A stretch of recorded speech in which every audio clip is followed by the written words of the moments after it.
it is. Again, I'm telling you that the cost of goods sold column that shows you the total cost of goods that is reported in the income statement. And lastly, ये जो ending inventory है आपकी, ये कहाँ report होती है? It is reported in the balance sheet. Fine. Then you have last in first out. Last in first out method is totally opposite to FIFO. जो आपने LIFO में पढ़ा था ना, उससे थोड़ा सा ये बिल्कुल opposite है. यानी अब इसमें आपने क्या करना है कि जो recently purchased आपने सबसे पहले उसको issue करना है. Okay?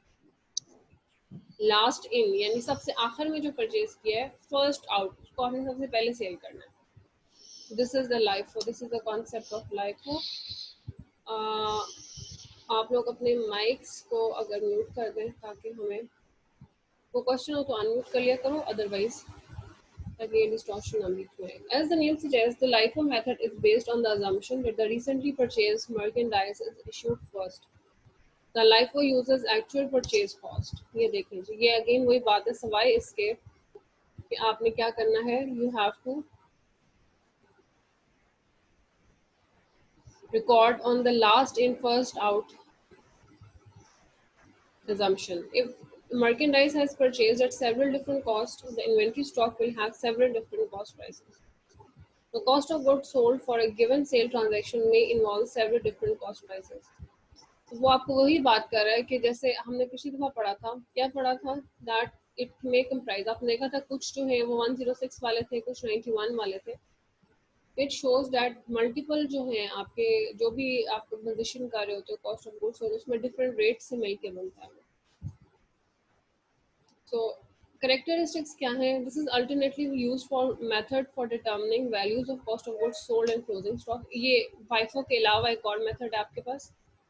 In the LIFO method, recently available purchase costs are transferred to the cost of goods sold. That means the cost of goods sold has a higher value, and the probability of, just a minute please.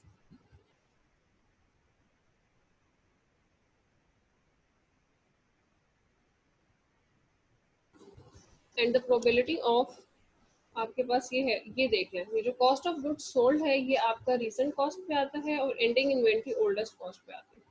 अगर आप इसको गौर से देखें और जो FIFO वाला था उसको गौर से देखें तो क्या है, ये बिल्कुल ऑपोजिट है. फाइफो और लाइफो इस केस में बिल्कुल ऑपोजिट है आपके पास, राइट.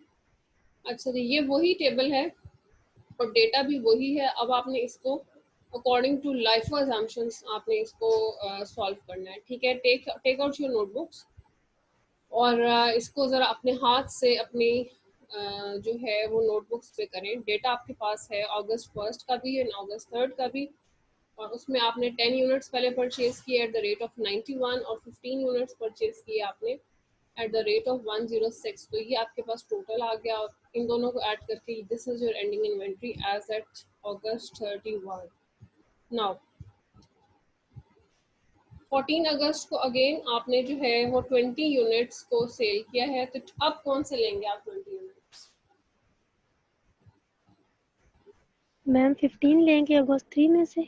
जी बिल्कुल, ओल्डेस्ट पहले लेंगे, मतलब जो आपकी Yes, लेटेस्ट है लेटेस्ट पहले लेंगे. 15 यूनिट्स आपने पूरे के पूरे उठा लिए और 106 पे, और जो बाकी 5 रह जाएंगे वो अगस्त 1 में से ले लेंगे, 20 हो जाएंगे. सही सही सही,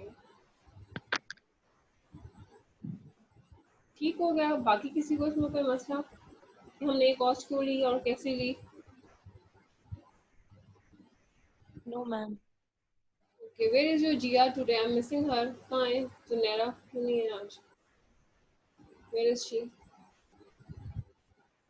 anyways, on August 14 TPC sold 20 bikes for 130 each. अब जो है आपने ये वही वो जो स्टेटमेंट थी आपने 130, तो इसकी रिटेल प्राइस है, वो पहले भी रिटेल प्राइस वही है, अभी भी रिटेल प्राइस वही है. लेकिन रिटेल प्राइस कहाँ रिपोर्ट होती है? जाके इनकम स्टेटमेंट में. उसका यहाँ पे कोई इम्पैक्ट नहीं होता. यहाँ पे आप क्या फाइंड आउट करते हो इस टेबल से? कॉस्ट ऑफ गुड्स सोल्ड और एंडिंग इन्वेंट्री की कॉस्ट. तो जर्नल एंट्रीज क्या होंगी? यही रिटेल कॉस्ट. आपने जो सेल्स करनी है आपकी, उसमें कैश आपको रिसीव हुआ है और कैश इंक्रीज हो रहा है 130 20 बाइक 130 की प्राइस पे 20 बाइक्स आपने सेल आउट किए, तो 130 इंटू 20 आपने डाला इसमें और उसमें आपके पास सेल्स आ गई, तो कैश इज डेबिटेड और सेल्स जो है वो क्रेडिटेड हुए।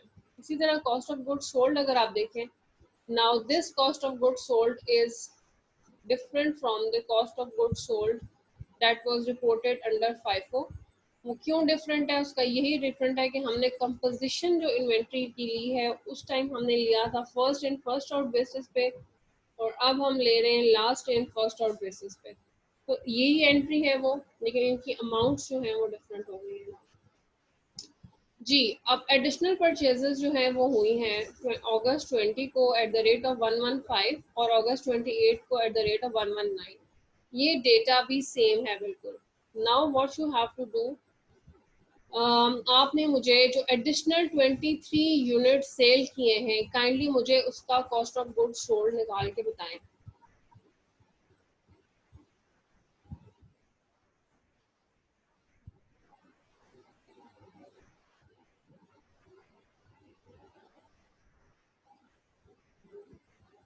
जी, एनीवन इसको सॉल्व करें और मुझे इसका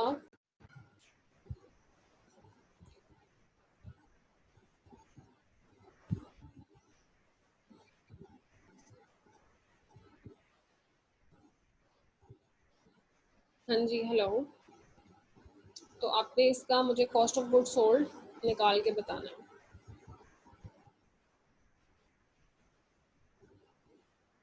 can you hear me class? आवाज आ रही है मेरी? यस मैम आ रही है। हाँ जी, जो स्क्रीन में आपके पास डेटा है इसके मुताबिक आपने मुझे जो एडिशनल 23 यूनिट्स हैं उनका मुझे आपने बताना है कि ये कैसे जो है वो आपके पास आई है। स्लाइड्स आपको रिसीव हो गई हैं? नेक्स्ट स्लाइड्स मैंने चैट बॉक्स में डाली थी लास्ट टाइम। मैम यस आपकी मैम आ आवाज़ रही है। बहुत कम आ रही है मुझे। जी, अब आवाज़ नहीं आ रही आपको? मैम आ रही है पर कम आ रही है। कि मैं अभी बोल नहीं रही ना, अभी मैंने आप लोगों को टाइम दिया है अगले 23 यूनिट्स के टाइम जो है वो यूनिट्स करने के लिए। मैम जब आप बोलती हैं अभी जो आप बोल रही हैं उसमें कम आवाज़ आ रही है।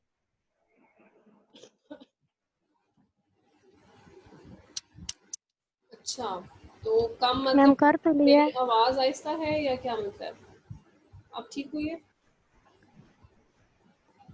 Better now? Yes ma'am. जी बोलो बेटा।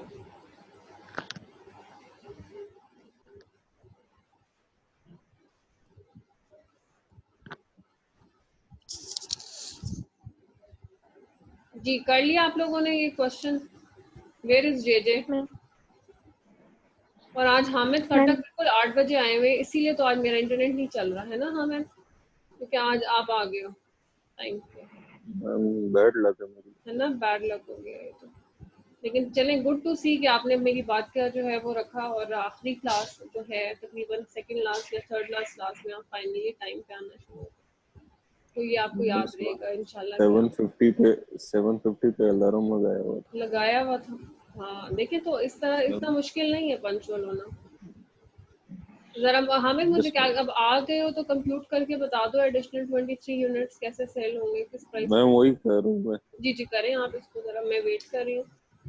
हाँ जी, और किसी ने कर लिया हो तो अपने पास रखे, मैं भी आंसर्स आप लोगों से चैट बॉक्स पे मंगवा लेती हूँ। वैसे स्लाइड में तो ये सॉल्व है ही है।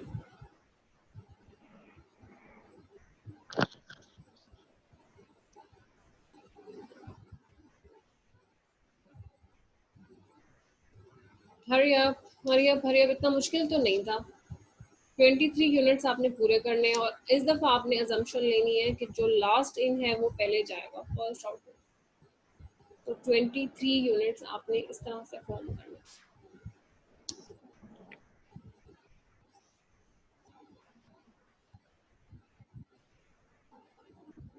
जी मारिया आप इधर ही हैं, तानिया, जोहा, एनॉल, सामा, अरीबा, किंजा, अब्दुल समद, आसिफ, हमजा, साद, मैम रुबाब, 13 मिनट।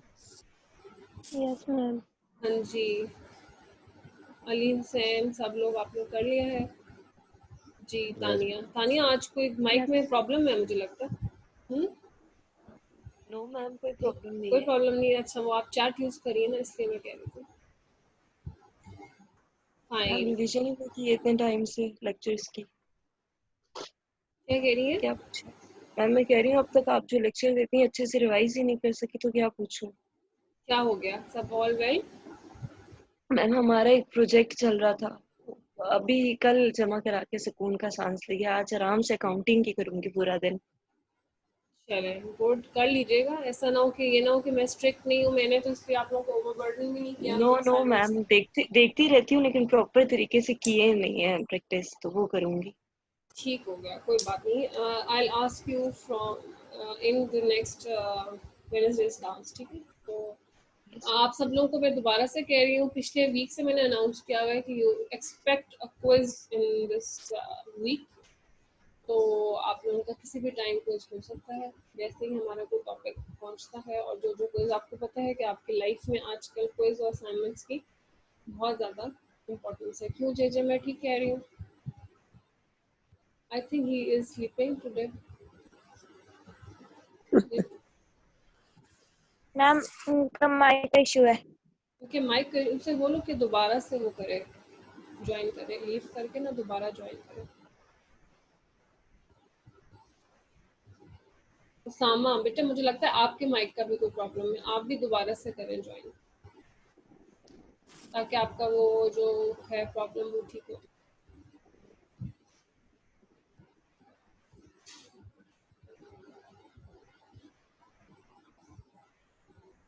हाँ जी, फाइनली अब हमारे पास 21 लोग हैं। मैं अटेंडेंस अभी लगा लेती हूँ उसकी, बिफोर कि मेरा नेट या आपका इंटरनेट जो है वो ड्रॉप हो जाए। सबकी अटेंडेंस।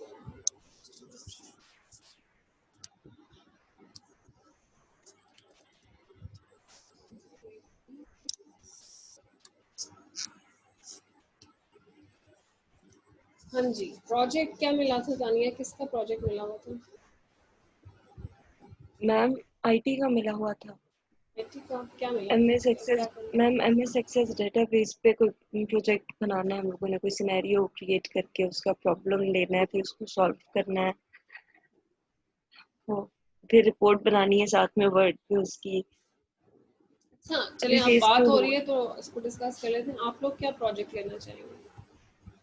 मैम। अब तो हमने कर लिया, जैसे मैंने बैंक मैनेजमेंट सिस्टम लिया था फॉर कस्टमर, नो इस नहीं, तरीके से अपना सबने कुछ ना अकाउंटिंग कुछ का लिया बेटा, था। अकाउंटिंग का क्या प्रोजेक्ट लोगे? प्रेजेंटेशंस देनी है या क्या करना है? प्रेजेंटेशन देना बेस्ट है मैम, प्रेजेंटेशन बेस्ट है। प्रेजेंटेशन बेस्ट है। यस किसी मैम। भी एक टॉपिक पे ऐसे रख लेते हैं ना कि ताकि आप सब लोगों का रिवाइज भी हो जाए। Yes ma'am. पिछले टॉपिक्स में ना, मतलब एक एक वो कर लो कि टॉपिक्स आपस में डिवाइड कर लो। मैम ऐसे अकाउंटिंग के प्रोजेक्ट किस तरह होते हैं? प्रोजेक्ट नहीं होता है इस तरह का। अकाउंटिंग का ये होता है कि कोई आप लोगों को न्यूमेरिकल्स ही दिए जाते हैं सॉल्व करने के लिए। मैंने कभी अकाउंटिंग किस तरह, लेकिन आप लोग प्रेजेंट कर सकते हो। इवन मैं आप लोगों को अपनी ये भी चॉइस देती हूँ कि आप लोग मेरी साइट्स यूज कर सके तो उसको प्रेजेंट करना। लेकिन ये आपकी रिवीजन हो जाएगी, ठीक है, for your yes ma'am. Exams और जो क्विजेज हैं या उसके लिए। ओके, ये आप डिसाइड कर लो कि आप लोगों को क्या करना है। अदरवाइज अगर if you need a proper project, तो वो मैं चाह रही थी कि प्रेजेंटेशंस ले लूँ आपकी, और वाइवा सॉर्ट ऑफ, यानी उसी प्रेजेंटेशन में से फिर आपका वाइवा हो जाए कि जो टॉपिक्स आप लोग प्रेजेंट कर रहे हो उसी में से वाइवा हो जाए। और ग्रुप से जैसे अब आप लोग 24 की स्ट्रेंथ आती है, और 24 में आप लोग अगर चार चार लोग भी 20 मिनट्स यानी 5 मिनट्स हर बच्चा प्रेजेंट कर रहा होगा अपने अपने कोई भी टॉपिक, ठीक है, तो वो उसमें आप लोगों का एक तो रिविजन हो जाएगी, दूसरा आप लोगों के कॉन्सेप्ट्स मज़ीद क्लियर हो जाएंगे। तो मुझे एक तो ये मेथड बेहतर लगा था। I am not talking about new topics, I am talking about already turn topics जिस पे आप बोल सकें। तो इसी तरह जैसे हम अभी क्लास में बैठे हैं, you can talk and you can present. Yes ma'am. तो ऐसा कर सकते हैं। ओके, चलो नेक्स्ट यहाँ से अब ये देखते हैं कि इसका आंसर क्या है। अब जो आपके पास नोटबुक्स में आंसर है क्या वो इससे मैच कर रहे हैं। हमारे पास जो cost of good sold at 31 अगस्त है वो है 2685 और एंडिंग इन्वेंट्री है 1260। अपने अपने आप लोग आंसर्स देखो और सोचो कि क्या आप लोगों का यही डिफरेंस है। जो वैल्यूज आ रही है कॉस्ट ऑफ गुड सोल्ड की और एंडिंग इन्वेंट्री की, क्या आपकी यही वैल्यूज आ रही है? गुड जानिया, चलें इफ इट इज दैट तो इसका मतलब है कि आपने सही सॉल्व किया है। और जी जुनैरा को गेट वेल सून बिकॉज आजकल बहुत मसले मसाइल है। बंदा जो है वो अगर देर से सोए तो सुबह तबीयत खराब हो जाती है। ठीक है,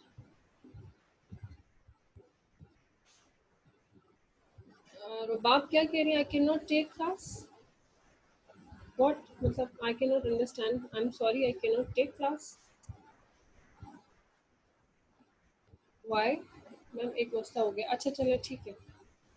आज काफ़ी लोगों को मसले मसाइल मैंने। लेट्स मूव फॉरवर्ड और आज हम नेक्स्ट ये उसी तरह से आप देख लें कि आपकी कॉस्ट ऑफ गुड्स सोल्ड जो है हियर इट इज, ये जो पहले वाली कॉस्ट ऑफ गुड्स सोल्ड थी उसको ऐड कर लिया आपने इस वाली कॉस्ट ऑफ गुड्स सोल्ड में and you will get total cost of goods sold for the month and that is 4730। Ending inventory आपकी ये कंपोजिशन है। इसकी एंडिंग इन्वेंट्री में आपने टोटल 15 यूनिट्स पड़े हुए हैं आपके पास। 5 यूनिट पड़े हुए 91 वाले और 7 यूनिट्स पड़े हुए आपके पास 115 वाले। टोटल कॉस्ट आ गई इसकी 1260 और ये 1260 कहाँ रिपोर्ट होती है? बैलेंस शीट में in the form of inventory, closing inventory. तो ये आपका क्लोज हुआ topic for last in first out method. और एक और लास्ट मेथड है स्टॉक वैल्यूएशन का जो कि है आपका रिलेट करता वेटेड एवरेज से। Shall we move forward? आप लोगों को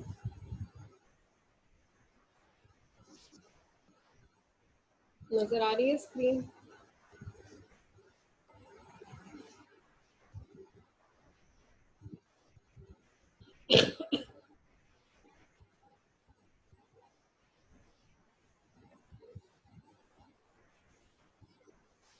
मैम जी बेटा। मैम ये जो हम लोग असाइनमेंट प्रोजेक्ट और जो भी क्विजेस वगैरह दे रहे हैं ये हमारे इनके बाद भी हमारे एग्जाम्स होंगे क्या? नहीं, आई डोंट थिंक सो। आप लोगों की अभी तक तो ये चांसेस हैं कि जितनी भी इवैल्यूएशन है वो आपकी इन्हीं में से होंगी। यस मैम एचओडी की तरफ से मैसेज आया कि मतलब फी चलान आपने 19 जून तक जमा कराना और फिर इसके बाद पेपर देंगे, तो ये क्या क्या मतलब क्या करना? ये कब मैसेज हुआ? नहीं तो क्या मतलब पेपर देंगे एचओडी? नहीं तो फी चलान कौन सा होता है? आपके एग्जाम्स का अलग से होता है? वही मुझे खुद ही नहीं पता कि मतलब क्या कहते हैं 19 जून तक जमा कराना है। मैम जो हमने फी सबमिट कराई थी वो वाउचर में जाके जमा कराना है। हाँ, तो वो तो आप लोगों का ये होता है ना, स्टेटस कंफर्मेशन के लिए होता है कि बाद बच्चे जो है ना वो अपना चालान जमा नहीं कराते। आपको होता है मैनुअल सिस्टम मेंटेन हो रहा होता है ना यहाँ। अब जैसे मेरा अपना यूनिवर्सिटी में जो है वो पे वो तो ऑटोमेटिक है। जिस दिन मैं बैंक में पे करती हूँ उसके 1-2 दिन बाद वो सिस्टम पोर्टल पे अपडेट हो जाता है। पेमेंट भी लिखी आ रही होती है, डेट भी लिखी आ रही होती है। बट आप लोगों का अगर यहाँ मैनुअल सिस्टम है ना तो ये रिकॉर्ड कीपिंग के लिए बस ये है कि अपना जो जिसकी अगर इन केस जिसकी कोई इंस्टॉलमेंट पेंडिंग है या कम्प्लीटली उसका मुझे लगता है कि उसकी फी पे नहीं हुई हुई तो वो क्या करता है वो अपनी जाके पे करके और जून जो है वो सब अपने 19 जून तक जो अपने वो सबमिट करवा, क्योंकि 30 जून को एंड ऑफ द सेमेस्टर है ना बेटा। तो जो पेंडेंसी है पेमेंट्स की वो शायद उस हवाले से क्वेश्चन होगा। एग्जाम्स मैम की तो जहाँ ये तक बात है तो एग्जाम्स आपकी इवैल्यूएशन तो होंगी ना, ऐसा तो नहीं है कि आपको ऐसे छोड़ दिया जाएगा।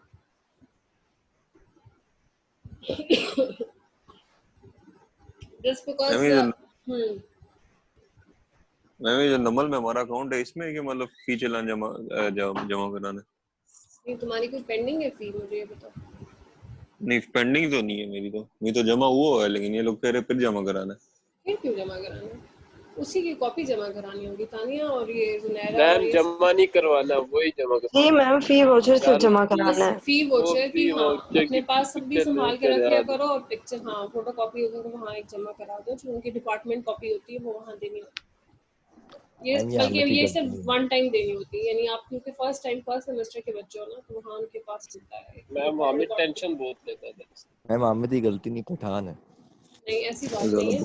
ज्यादा बकवास ना करो। No no no no my बेटा, इट इज ऑन रिकॉर्डिंग, थोड़ा कंट्रोल करें। वैसे भी अदरवाइज क्लास में आपको डिसेंटली बिहेव करना चाहिए। बिल्कुल नाकिस सिस्टम है जेरोम, लेकिन we are part of this system, तो इसको हम जो है वो जैसे भी है मैनुअली नाकिस नहीं है। देखो हर चीज़ होती है ना, अभी हम जैसे परपेचुअल पढ़ रहे हैं, इन्वेंट्रीज पढ़ रहे हैं, इसी तरह हर ऑर्गेनाइजेशन का एक सिस्टम होता है। You have to follow the rules. मेरा ख्याल में मैंने पहली क्लास में सुना था, वो बेचारे अनाउंस कर रहे थे कि अपना फी वोचर आके जमा करा दें, रूम नंबर 4 में जमा करा दें, बट आप लोगों ने जमा नहीं कराया होगा। तो अभी इसीलिए वो दोबारा अनाउंस कर रहे हैं कि सेमेस्टर अब तो एंड होने वाला है, तो वही वोचर आप लोग यहाँ दे दें, आप लोगों की फाइल्स में लगता है। Okay we are running short of time, और इससे पहले कि ये हमारा बंद हो जाए, लेट्स रीजॉइन इट, ठीक है। इस सेशन को दोबारा स्टार्ट करते हैं, और आप लोग जल्दी से इसको करके आए ताकि हम नेक्स्ट टॉपिक इसी में करें, और अटेंडेंस में दोबारा लूँगी आगे, ठीक है। तो सेकंड सेशन है आपका, हरी अप, और उसी को दोबारा से मैं स्टार्ट करती हूँ मीटिंग को, वही आईडी है, वही पासवर्ड है, ठीक है। Let's start the second session now.